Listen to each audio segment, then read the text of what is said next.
Doctor तरुण कोठारी, ये जो स्वाति मालीवाल ने जो पत्र लिखा है, मेरा उस पर सवाल नहीं है। मेरा सवाल यह है कि ये स्वाति मालीवाल ने ये पत्र लिखा क्यों है? कंटेंट क्या है, मैं उस पर चर्चा नहीं करना चाहता हूं। कंटेंट तो पता ही है क्यों बकवास कर रही हैं। लिखा क्यों है ये बताइए दर्शकों को। लिखने के पीछे का राज क्या है ये बताइए। पाठक साहब नमस्कार, आपको बहुत बहुत धन्यवाद। आपने नमस्कार।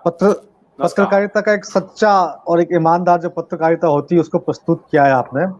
अगर आप जैसे कुछ लोग नहीं होते ना तो सचमुच बता रहा हूँ हम जो लड़ाई को छोड़ चुके होते हैं। आप जैसे कुछ लोग आए, साथ दिया। प्रकाश पौड़े साहब का बहुत बहुत नमन करता हूँ। एक पत्रकार मीडिया में बड़ी मुश्किल से किस स्तर पर जाके काम करना पड़ा होगा मैं समझ सकता हूँ। फिर भी आप लोगों ने इतना मतलब हमें हिम्मत दी हमें काम करने के लिए। और एडवोकेट ओझा सर ने भी काफी कितना बड़ा महत्वपूर्ण काम किया है। ये चर्चा बड़ी महत्वपूर्ण है और लोगों को जानना चाहिए कि आखिर क्या हो रहा है। पूरा दिल्ली में हमने केजरीवाल साहब से मिलने के कितने प्रयास किए हम लोगों ने। मैंने केजरीवाल साहब को ईमेल किए, कम से कम 6-7 बार ईमेल किए उस समय जब वो दिल्ली बंद कर रहे थे। केजरीवाल साहब के एक एमएलए को मैंने ईमेल किया, एक मंत्री को मिला, मिलने का टाइम दे दीजिए आप हमें। उसके बाद नहीं मिले तो हमने वहां जाकर धरना भी दिया, कोशिश भी करी, लेकिन वो हमसे मुलाकात तक नहीं की। इस बात से बड़ा स्पष्ट है कि अंदर खाने वो सब लोग आपस में मिले हुए हैं। अब चूंकि आपको बताना चाहूंगा 2-3 इंसिडेंट्स नए हो रहे हैं। एक तो क्या हो रहा है कि लोग जो है अब कोर्ट में जाकर के इनसे मुआवजे की मांग कर रहे हैं कि भाई हमको कंपनसेशन दीजिए, है ना। एक कोर्ट की ओर से इनके पास डंडा पहुंच रहा है और दूसरी तरफ केंद्र सरकार ने कहा कि हमारी कोई जिम्मेदारी नहीं, स्टेट गवर्नमेंट की जिम्मेदारी है। तीसरी तरफ मैंने केजरीवाल साहब को एक पत्र लिखा था। ये पत्र मैंने लिखा था 30 तारीख का। ये मेरा पत्र है, 30/11 का पत्र है। ये 30/11 को मैंने एक पत्र लिखा था केजरीवाल साहब को। मैंने लिखा कि भैया आपकी सरकार द्वारा दिल्ली में लोगों को कोरोना वैक्सीन का टीकाकरण किया गया, आपकी सरकार द्वारा इस टीके को सुरक्षित बताया गया, परंतु इस कोरोना टीके के कारण कई लोगों की जान चली गई है। तो हमने मांग की है कि जिनकी जान चली गई उनको 100 करोड़ रुपए का मुआवजा दिया जाए। अब हमसे लोगों ने पूछा कि डॉक्टर साहब ये 100 करोड़ रुपए का आपने मुआवजा कैसे, मतलब किस आधार पर बात किया। मैंने कहा बहुत सारे लोग कोर्ट में गए हैं, है ना, ओझा साहब जानते हैं इस बात को। बहुत सारे लोग कोर्ट में गए, किसी ने 1000 करोड़ की मांग की, किसी ने 100 करोड़ की मांग की है। अब हर व्यक्ति तो कोर्ट में नहीं जा सकता ना सर, हर व्यक्ति इतना कैपेबल नहीं कि वो कोर्ट में जाए। तो हमने सोचा ठीक है, जो कोर्ट से न्याय ले सकते हैं वो कोर्ट से न्याय ले, और जो कोर्ट से न्याय नहीं ले सकते वो हम सरकार से डायरेक्ट मांग करते हैं।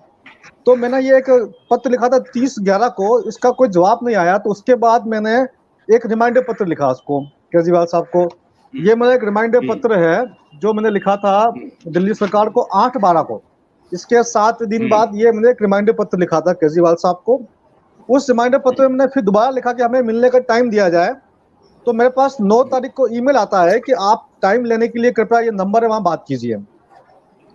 मैंने उस नंबर पर फोन लगाया जी हमें मिलने का टाइम दिया जाए, ये बड़ा महत्वपूर्ण मसला है, आपने कहा कि सुरक्षित है और लोगों की जाने गई है। तो बोले जी आप 15 तारीख बाद मिलेंगे या 20 तारीख बाद मिलेंगे, अभी तो बहुत व्यस्त है और ये और टाल मटोल वाली बातें चल रही है। तो अब यहाँ पर सरकार पे 2 तरह का प्रेशर पड़ा हुआ है दिल्ली में। केजरीवाल सरकार पे 2 तरह से प्रेशर पड़ा हुआ है। एक तो कुछ लोग कोर्ट के माध्यम से प्रेशर डाल रहे हैं और हम लोग जाकर के उनसे कह रहे कि भैया ये 100 करोड़ का मुआवजा दीजिए। तो केजरीवाल साहब भी इस पूरे मामले से अपना हाथ को खींचना चाहती है।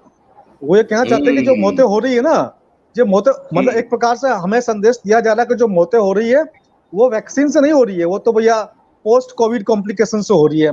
ये जो स्वाति मालीवाल का जो बयान है, ये स्वाति मालीवाल का जो बयान जो भी आया है, ये कहीं ना कहीं उसी परिप्रेक्ष्य में है।